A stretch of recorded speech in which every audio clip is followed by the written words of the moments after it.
Hi, പുതിയൊരു വീഡിയോയിലേക്ക് എല്ലാവർക്കും സ്വാഗതം. ഇന്ന് നമ്മളൊരു റെസ്റ്റോറൻറ്റ് സ്റ്റൈലിൽ ഫ്രൈ റൈസാണ് ശരിയാക്കാൻ പോകുന്നത്. ബീഫ് ഫ്രൈ റൈസാണ്. അതിനിതാ ബീഫ് ഞാൻ വെളുത്തുള്ളി ചതച്ചതും കുരുമുളകും ഉപ്പും കുറച്ച് സോയാ സോസും കൂടി ഒഴിച്ച് മിക്സ് ചെയ്ത് ഒരു 5 മിനിറ്റ് മാറ്റി വെക്കാം. 5 മിനിറ്റ് അവിടെ ഇരിക്കട്ടെ. നമ്മൾ സിമ്പിളായിട്ട് വീട്ടിൽ തന്നെ ശരിയാക്കി എടുക്കാവുന്നതാണ്. നമുക്കിനി ഒരു പാത്രം വെച്ച് ചൂടായി വരുമ്പോഴത്തേക്ക് നമുക്ക് എണ്ണ ഒഴിക്കാം. എണ്ണ ഒഴിച്ച് കഴിഞ്ഞിട്ട് ഓരോന്നായിട്ട് ഇതായിട്ട് ഞാൻ ഫ്രൈ ചെയ്തെടുക്കുക. ചിലരിത് പുഴുങ്ങി വേവിച്ചിടുന്നവരുണ്ട്.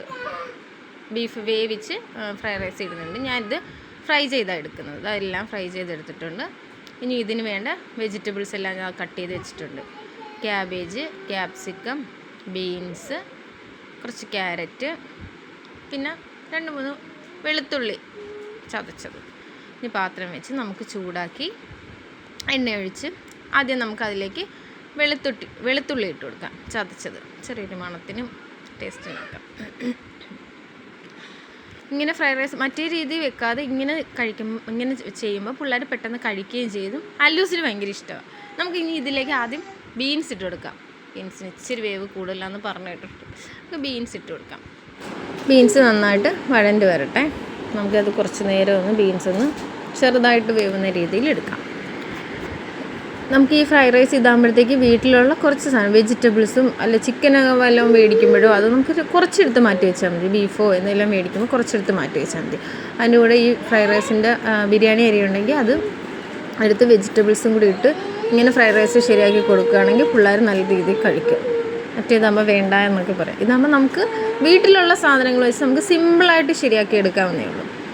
അപ്പോഴത്തേക്ക് ഇതാ ബീൻസൊക്കെ ഇതാ ഒരുവിധമൊക്കെ ഇതായിട്ട് വന്നിട്ടുണ്ട്. നമുക്കിതിലേക്ക് ഒരു ഇച്ചിരി ഉപ്പിട്ട് കൊടുക്കാം. കുറച്ച് ഉപ്പിട്ട് കൊടുക്കാം, ഈ വെജിറ്റബിൾസിന് വേണ്ട ഉപ്പ്. എന്നിട്ട് ലാസ്റ്റ് നമുക്ക് നോക്കിയിട്ട് ആവശ്യത്തിന് പിന്നെ ഉപ്പിട്ടാൽ മതി. അപ്പോൾ ഇതാ ഞാൻ ഉപ്പിട്ട് കൊടുത്തിട്ട് പിന്നെ നന്നായിട്ടൊന്ന് വഴറ്റിയെടുക്കുന്നുണ്ട്. നമുക്കിനി ഇതിലേക്ക് ക്യാബേജ് ഇട്ട് കൊടുക്കാം. ഇതാണ്ട് ക്യാബേജ് ഇട്ടിട്ടുണ്ട്. ഞാൻ നീളത്തിൽ അരിഞ്ഞ് വെച്ചേക്കുന്നതാണ്. അപ്പോൾ ക്യാബേജ് നമുക്ക് ഇട്ട് കൊടുക്കാം. ക്യാബേജ് ഒരിച്ചിരി ചെറുതായിട്ടൊന്ന് ഇതായിട്ട് വരട്ടെ. അതിൻ്റെ പച്ചമണം, ഒരു ക്യാബേജിനൊരു മണമുണ്ടല്ലോ, അതൊക്കെ ഒന്ന് മാറി വരുന്ന രീതിയിൽ നമുക്കൊന്ന് ഇളക്കി കൊടുക്കാം.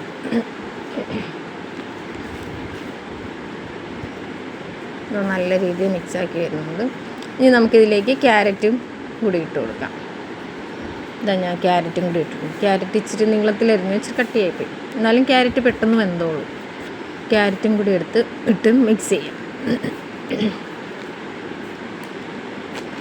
അതും ഒന്ന് നന്നായിട്ടൊന്ന് വെന്ത് വരുമ്പോഴത്തേക്ക് നമുക്കിതിലേക്ക് സവാള ഇട്ട് കൊടുക്കാം. സവാള ചെറുതായിട്ട് അരിഞ്ഞ് വെച്ചിട്ടുണ്ട്. അത് ആ സവാള ഇട്ട് നമുക്ക് എന്തെല്ലാം വെജിറ്റബിൾസ് ഉണ്ടോ അതെല്ലാം ഇടാം കുഞ്ഞുങ്ങൾ കഴിക്കാൻ വേണ്ടി. അതുകൊണ്ട് എല്ലാ വെജിറ്റബിളും ഇടാൻ പറ്റത്തില്ല, ആവശ്യത്തിന്. ഇനി ഇതിലേക്ക് ക്യാബേജും കൂടി ഞാൻ അരിഞ്ഞ് വെച്ചേക്കുന്നതും കൂടി ക്യാബേജല്ല ക്യാപ്സിക്കവും കൂടി ഇട്ടിട്ടുണ്ട്. ഇപ്പോൾ എല്ലാം കൂടി ഇട്ടൊന്ന് മിക്സ് ചെയ്തെടുക്കാം. ക്യാപ്സിക്കം ഒക്കെ ആകുമ്പോൾ പെട്ടെന്ന് വെന്തോളൂ. ഇനി ഇതാ ഈ വെജിറ്റബിൾ എല്ലാം കൂടി ഞാൻ സൈഡിലോട്ട് മാറ്റി വെച്ചിട്ട് ഇതാ നടുക്കൊരു സ്ഥലം ഇങ്ങനെ ആക്കുന്നുണ്ട്. അപ്പം നമ്മുടെ എണ്ണ എല്ലാം കൂടി ആ നടുക്കോട്ട് ഇങ്ങ് വരും. കണ്ടത് ഞാൻ സൈഡിലോട്ട് സ്പൂൺ കൊണ്ട് മാറ്റി വെക്കുന്നുണ്ട്. നമുക്കിനി ഇതിന് ഫ്രൈഡ് റൈസിന് വേണ്ട മുട്ട നമ്മൾ ഇടാനാണ്. മുട്ട 2 എണ്ണം ഞാൻ പൊട്ടിച്ച് ഉപ്പിട്ട് മിക്സ് ചെയ്ത് മാറ്റി വെച്ചിട്ടുണ്ടായിരുന്നു. അത് ഇതിലേക്ക് നമുക്ക് ഒഴിച്ചു കൊടുക്കാം. എന്നിട്ട് ചെറുതായിട്ടൊന്ന് നമുക്കിങ്ങനെ ഇളക്കി കൊടുക്കാം, അല്ലെങ്കിൽ അടി പിടിക്കും അത്. ഇളക്കി മുട്ട നല്ല രീതിയിൽ വെന്ത് വരുന്നവരെ നമുക്കിങ്ങനെ ചെറുതായിട്ട് ഇങ്ങനെ ഇളക്കി കൊടുക്കാം. ഇതാകുമ്പോൾ നമുക്ക് വേറെ ചെയ്തിടുന്നവരും ഉണ്ട്.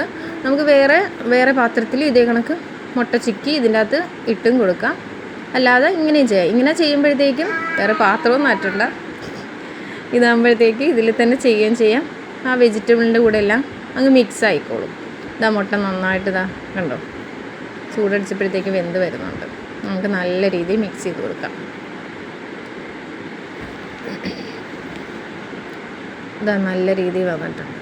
നമുക്കിനി മുട്ടയും വെജിറ്റബിളും എല്ലാം കൂടി അങ്ങ് മിക്സ് ചെയ്ത് കൊടുക്കാം.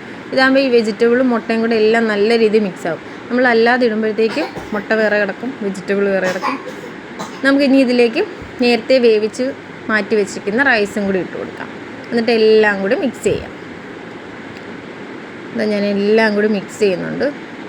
റൈസ് ഇതാ ഞാൻ കുറച്ച് ഇട്ട് കൊടുത്തിട്ട് എല്ലാം കൂടി ഇതാ മിക്സ് ചെയ്തെടുക്കാം. റൈസും വെജിറ്റബിളും മുട്ടയും എല്ലാം കൂടി വരുന്ന രീതിയിൽ എല്ലാം കൂടി മിക്സ് ചെയ്തെടുക്കാം. ഞാൻ ഇച്ചിരി സോയാ സോസ് ഒഴിച്ച് കൊടുത്തിട്ടുണ്ട് കേട്ടോ, ഒന്ന് മിക്സ് ചെയ്യുന്നതിൻ്റെ സമയം. എന്നിട്ട് ഞാൻ നേരത്തെ ഫ്രൈ ചെയ്ത് വെച്ച ബീഫും കൂടി അതിൻ്റെ അകത്ത് ഇട്ട് കൊടുക്കുന്നുണ്ട്. എന്നിട്ട് ഇത് നമുക്ക് നന്നായിട്ട് മിക്സ് ചെയ്യാം. എല്ലാം കൂടി വരുന്ന രീതിയിൽ ഒന്ന് മിക്സ് ചെയ്യാം. എന്നിട്ട് ഞാൻ ലാസ്റ്റ് കുറച്ച് കുരുമുളക്, എരിവിന് വേണ്ടി കുറച്ച് കുരുമുളക് ഇട്ടിട്ടുണ്ട്. നമുക്ക് ആവശ്യത്തിന്, നിങ്ങൾക്ക് ഏത് ആണ് ഇഷ്ടം ആവശ്യത്തിന്. ഇതാണ്ട് നമ്മുടെ ഫ്രൈഡ് റൈസ് റെഡി. ടൊമാറ്റോ സോസായിട്ട് കഴിക്കാം. ഓക്കേ.